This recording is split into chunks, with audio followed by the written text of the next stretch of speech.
हुआ। तो द्वापर में थोड़ा इधर खिंच के आइए।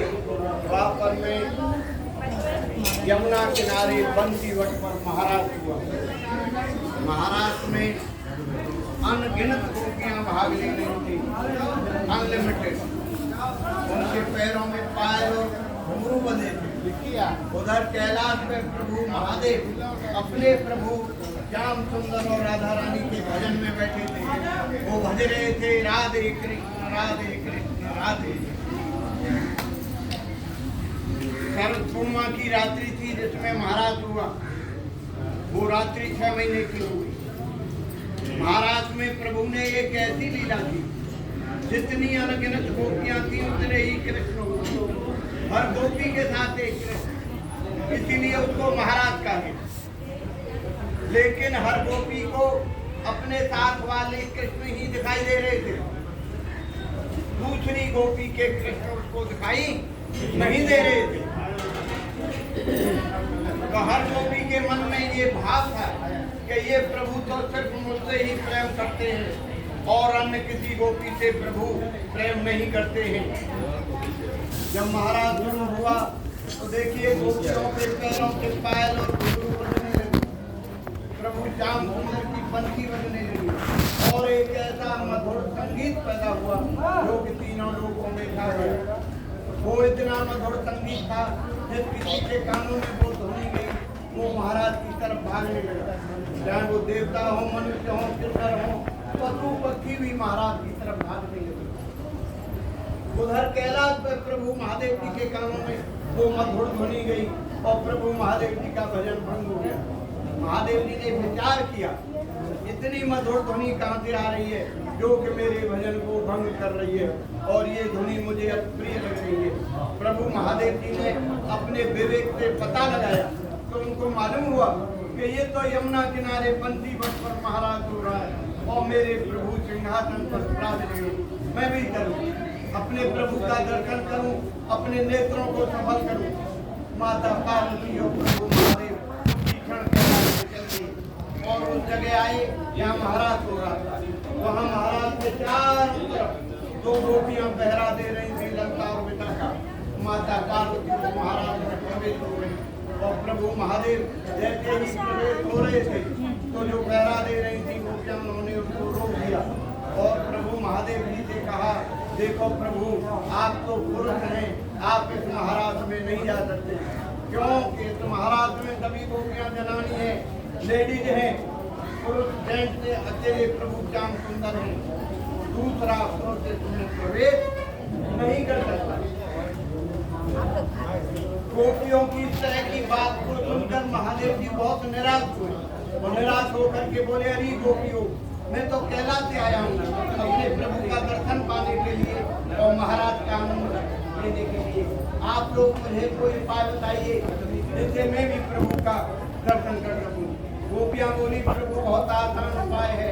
देखो प्रभु, पास में यमुना जी बह रही हैं, आप वहाँ जाइए, यमुना जी में स्नान करिए और उनसे प्रार्थना करिए कि हे यमुने मेरा गोपी रोग हो जाए। प्रभु महादेव ने यमुना जी में 3 डुबकियां लगाई और वो गोपी बन गए।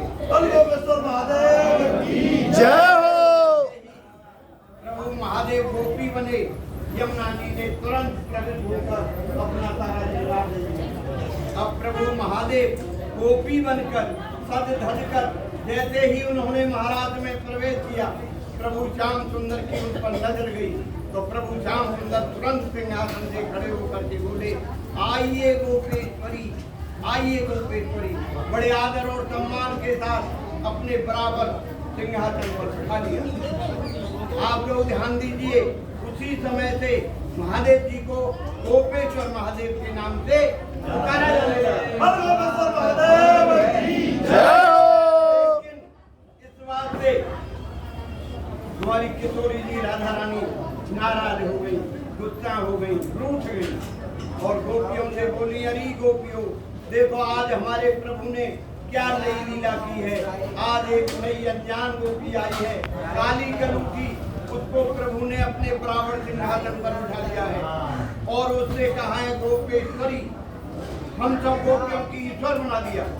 हमसे तो प्रभु ने आज तक गोपेश्वरी नहीं कहा।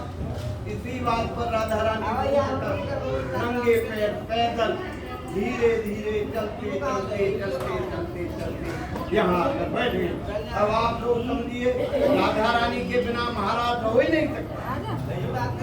जब महाराज बंद हो गया तो प्रभु ने देखा यहाँ तो महाराज भी बंद हो गया, यहाँ तो हमारी राधा रानी भी नहीं है। तब प्रभु होकर चारों दिशाओं राधा रानी को ढूंढ रहे और चारों दिशाओं पुकार रहे, हे राधे आप कहाँ हो, हे किशोरी जी आप कहाँ हो। प्रभु चारों दिशाओं में पुकार रहे और ढूंढ रहे। देखिए, जिस रास्ते से राधा रानी यहाँ आई थी, उस रास्ते में ब्रज की रज में राधा रानी के बहुत छोटे छोटे पैरों के चिन्ह बने थे। प्रभु जब राधा रानी को खोज रहे थे, ढूंढ रहे थे, तब अचानक प्रभु की नजर गई तो प्रभु ने पहचान लिया कि ये तो हमारी किशोरी जी के पैरों के चिन्ह हैं। उन चिन्हों से प्रभु ने रज लेकर अपने मस्तक से लगाई और उन चिन्हों को प्रभु खोजते खोजते खोजते खोजते यहाँ राधा रानी के पास आए। यहाँ आकर प्रभु ने राधा रानी को खूब मनाया, खूब मनाया, खूब मनाया। राधा रानी मनने में नहीं आई। जब राधा रानी मनने में नहीं आई तो प्रभु इनके पैरों में पड़ गए और बोले, देखो राधे आप गुस्सा हो गई, नाराज हो गई, आप रूठ गई। वो कोई मामूली गोपी नहीं थी। अरे कैलाश से प्रभु महादेव आए थे गोपी बनकर महाराज देखने के लिए। देखो राधे, कोई अतिथि कोई मेहमान आपके दरवाजे पर आएगा तो क्या आप उसका आदर सत्कार नहीं करोगे? अब आप अपनी गुस्सा छोड़ो और हमारे साथ चलो। राधा रानी बोली, प्रभु अब मैं कैसे चलूं? देखो प्रभु मैं महाराज में से नंगे पैर पैदल चलकर आई हूँ। प्रभु मेरे पैरों में छाले पड़े हैं। प्रभु मैं बहुत ज्यादा थकी हुई हूँ, तो मैं चल ही नहीं सकती। तब प्रभु बोले, अच्छा राधे आपके पैरों में छाले हैं, आप बहुत ज्यादा थकी हुई हो, आप नहीं चल सकती हो, ताओ हमारे कंधे पे बैठो। जैसे ही राधा रानी प्रभु के कंधे पे बैठने को होती हैं, प्रभु अंतर्ध्यान हो जाते हैं। जब प्रभु अंतर्ध्यान होते हैं तो राधा रानी प्रभु की याद कर करके खूब रोती हैं, मेरे श्याम कहाँ गए, मेरे कन्हैया कहाँ गए। और देखिए राधा रानी के रोने से और उनके आंसुओं से ये जो आप सरोवर देख रहे हो, ये राधा रानी के आंसुओं से भरा हुआ सरोवर है। यह राधा रानी ने मान किया। रूठना, गुस्सा होना, नाराज होना ये मान में आता है। राधा रानी ने यह मान किया और उनके मान करने से उनके आंसुओं से ये सरोवर भरा है। इसी से इसको मान सरोवर कहा गया है और इस स्थान को राधा रानी मान सिद्धपीठ कहा गया है। यहाँ प्रभु अपनी बंसी और मुकुट राधा रानी के पास छोड़कर यहाँ से द्वारका चले गए। द्वारका में जब कभी भी आपको सौभाग्य मिले प्रभु के दर्शन का, तो आपको वहाँ बंसी और मुकुट का दर्शन नहीं होगा, वहाँ सुदर्शन चक्र का दर्शन होगा। और देखिए ये बड़ी पवित्र भूमि है, तपस्या की भूमि है, प्रेम की भूमि है, भक्ति की भूमि है। जब कभी भी आपको यहाँ आने का सौभाग्य मिले तो देखिए सरोवर में स्नान करो, तो इसमें से ऐसी गलती कभी मत करिए। स्नान करो तो 5 चीजें अपने ऊपर उतारिए, आचमन करिए, अपने नेत्रों से जल लगाइए। और देखिए स्नान सरोवर में स्नान करने से, राधा रानी का दर्शन करने से मनोकामनाएं पूरी होती हैं और कलयुग के कष्टों पापों से मुक्ति मिलती है। बोलिए जय जय राधे। बार-बार याद न रहता तुझे?